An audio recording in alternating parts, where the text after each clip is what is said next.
This video is brought to you by PrizePicks.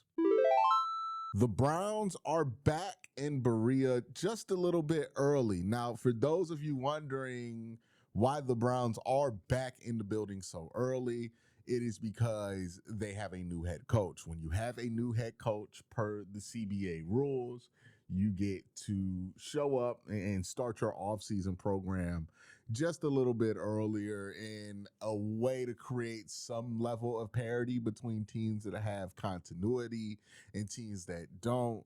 You get a little bit of a head start because your coach is new. You need extra time to install. So that's why the Browns are in a little early, and they're doing a little bit more than what they usually would do when they come in around the draft, which is like workout stuff, right? Like literally just strength and conditioning. They're doing some classroom stuff from what I can tell.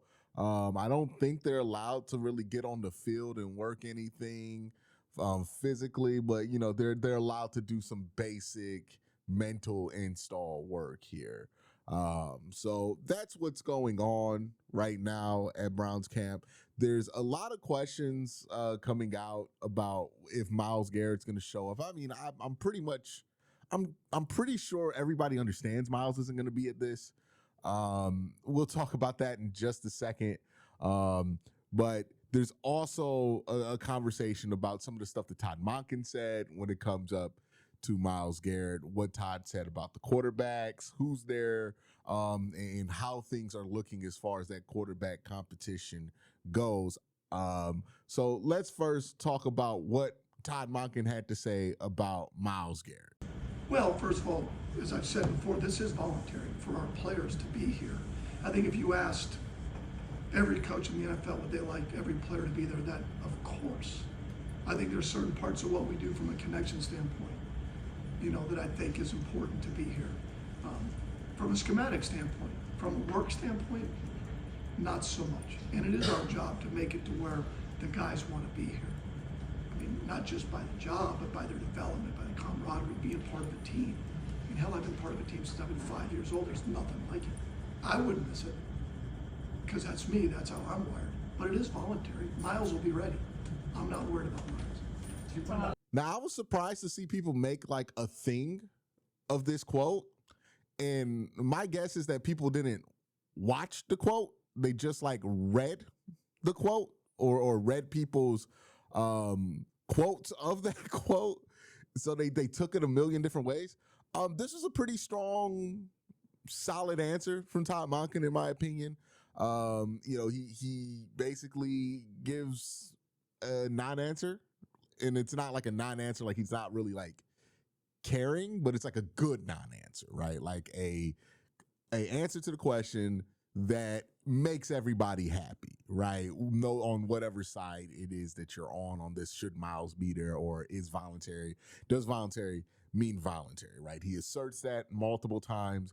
He mentions that, hey, you know, like he likes to be here, but he's a coach and that's just how he's wired, but he's not worried about Myles Garrett's ability to be ready for the season, right? A lot of people took that he's not worried about Myles Garrett is like, I ain't worried about no Myles. Like he was like saying it like in an attitude way. I just don't know how you get that interpretation from watching the actual video. I can get how you get that interpretation from just like the quote on Twitter, if that's all you saw of it. But like watching the video, it's pretty clear to me that he's just saying, Myles is a professional. He'll be ready when he needs to be ready. He's not worried about Myles not showing up, being indicative of some bigger thing here, right? Like I think we're just bored, man. We're bored. We're making a big deal out of things that aren't a big deal. As far as Myles Garrett not being there, not a shock. This is stuff that Myles usually doesn't show up to. He doesn't usually show up to the actual OTAs for the most part, or if he does, he's only there for a couple of days. We do this every year. We do the annual be mad at Myles Garrett for either getting another speeding ticket or not showing up the OTAs for the whole time, or, you know, deciding to be in LA and do his own workout. We've done this for like 5 years with Myles Garrett, and Myles Garrett has never once demonstrated a inability to be prepared. Like we worried about Myles Garrett being overweight to start the season. Does Myles Garrett have issues showing up in shape? I get the fact. I understand why there is a fascination about this with Myles, because part of, I think, a legitimate criticism of Myles Garrett is that, like, he's not the leader you would want somebody who's as good at football as him to be. I talk about this with Myles all the time. He's not going to be Captain America. What he is the Hawk, right? He's the Hawk, right? The Hawk's not going to, lead the speech.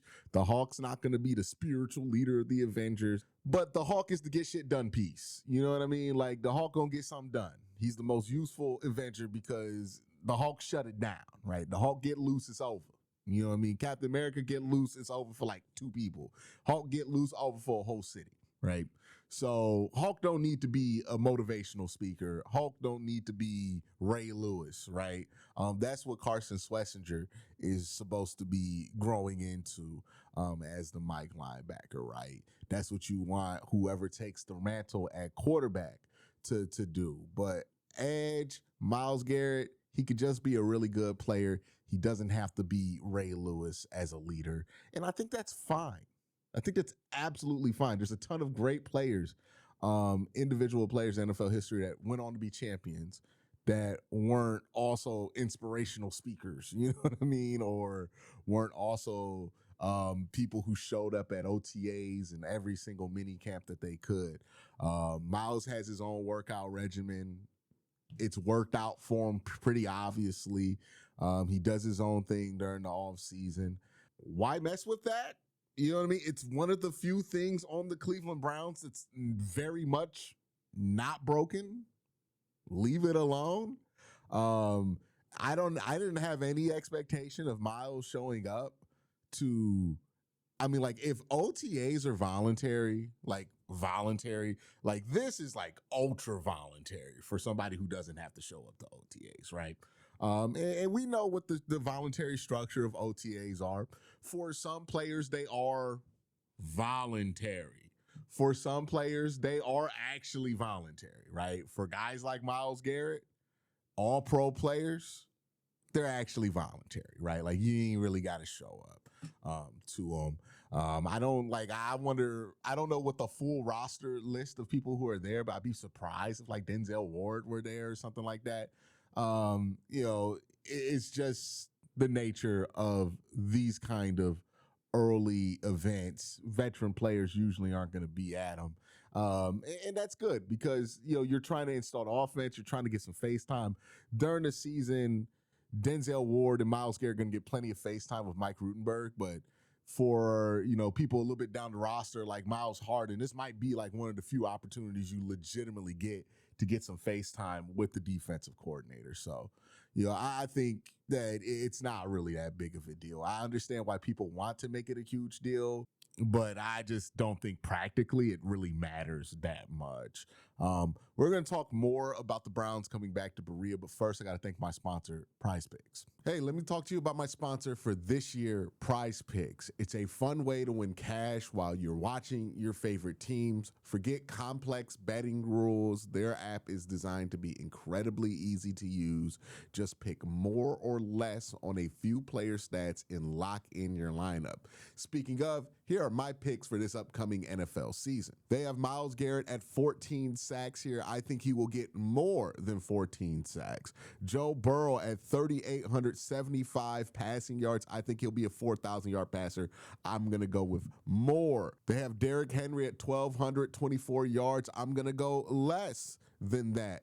Check to see if PrizePicks is available in your state. You can follow me on the app at KWEN_C to see all of my lineups.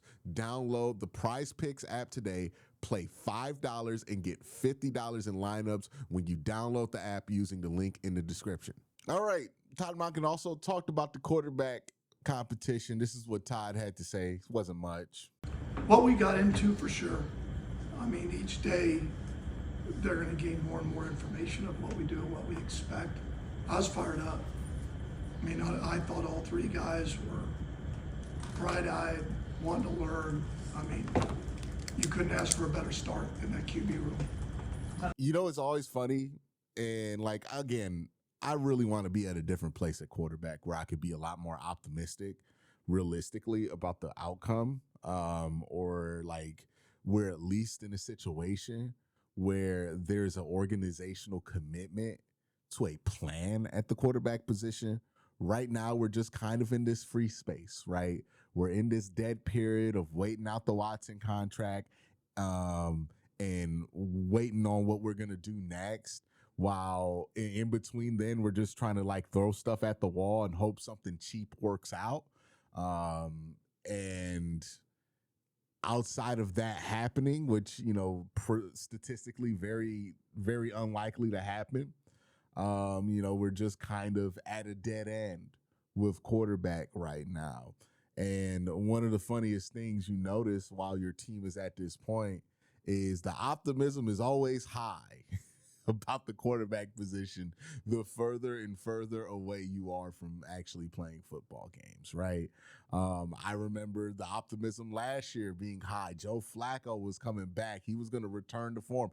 Kevin was putting the offense back to 2023, and he was turning the clock back. And look what Joe Flacco did in 2023. Now he's going to get a whole offseason, a whole OTAs, a whole mini camp. With that playbook and to get comfortable. And look what he did in just 6 weeks.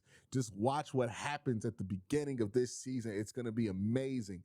And then football starts to get played, and we start to realize that fantasy is more of a fantasy than a reality, right?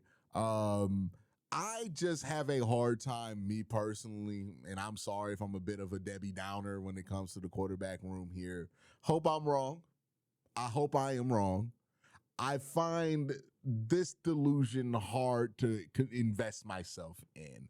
The Browns quarterback room right now, they're trying to convince me that Dylan Gabriel, who was not impressive when he was out there in any way, shape, or form, is going to somehow, you know, help the Browns get to a suitable place at quarterback. Or it's going to be Deshaun Watson, who is even less encouraging than Dylan Gabriel the last time we saw him. Tore his Achilles twice. He's over 30 years old. His throwing shoulder got destroyed in 2023. Looked like it didn't really recover a full year later in 2024. And it's physically not really where the fall off happened with Deshaun Watson, if we're being honest, right? Like the drop in play from 2020 to 2024 has a lot to do with him mentally just not being the same guy at the quarterback position. So you see the mental fall off, you see the physical fall off. I find it hard to believe that all he needed was to miss another 700 days.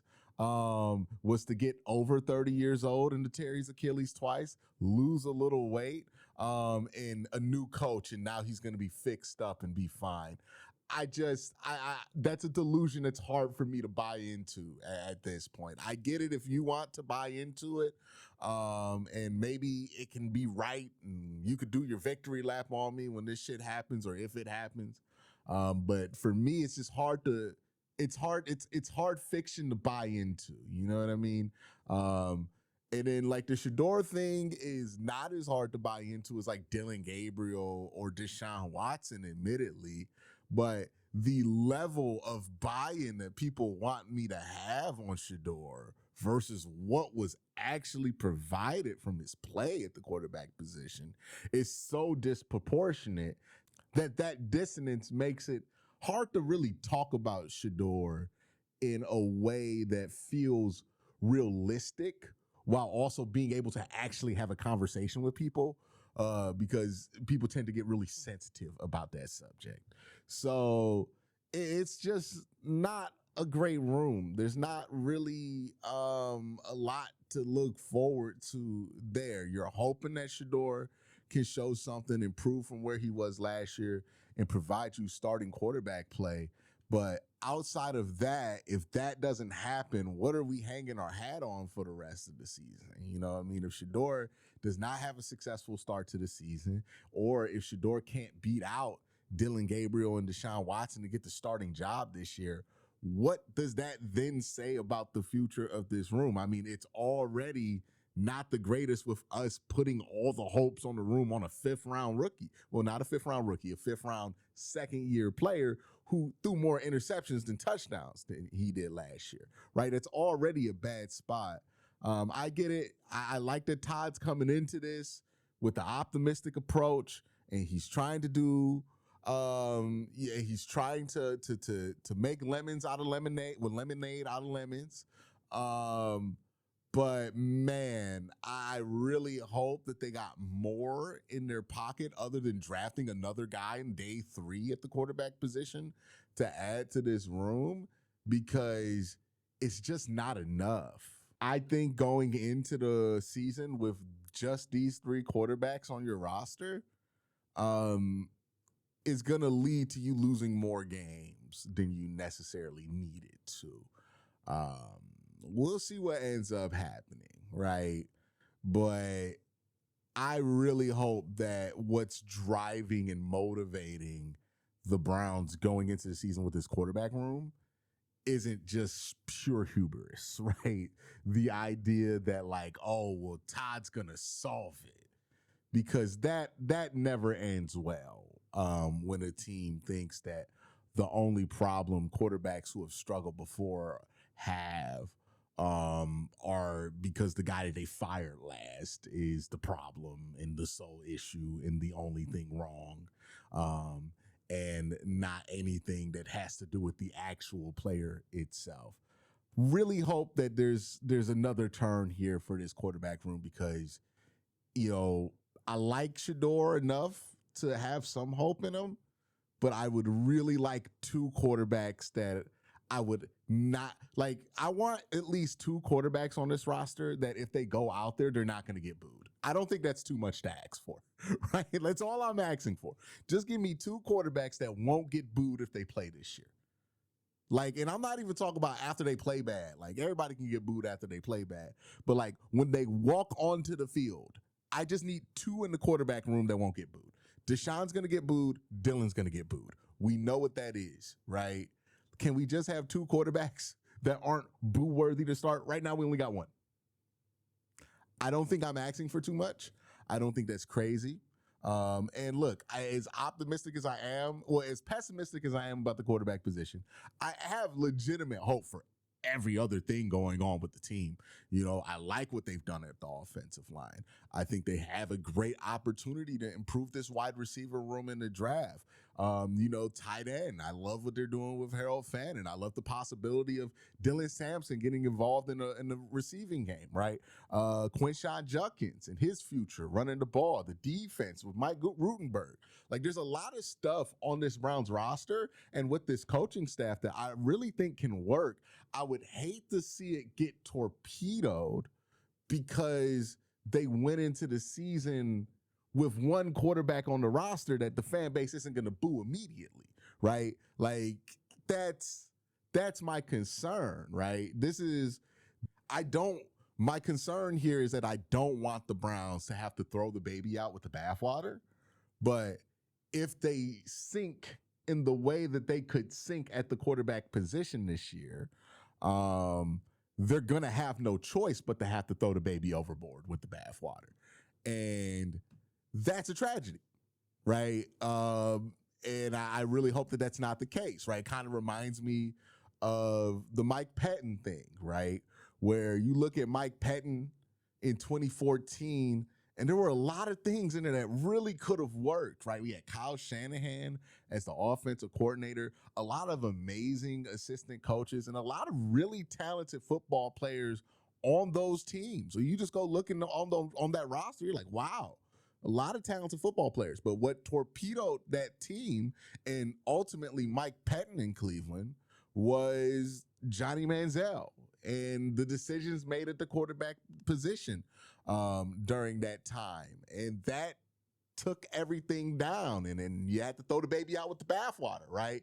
It cost you Kyle Shanahan any chance of being able to promote him to head coach eventually or keep him on as offensive coordinator. We know what Kyle Shanahan became. We know what that entire staff became. We know what a lot of the players on that roster became, and you didn't keep those guys because of things that happened after you doubled down on the whole Johnny Manziel thing. Now, again, I'm not comparing any quarterback on this roster to Johnny Manziel, but I am saying that's what a quarterback situation that goes to a disaster level can do to a team.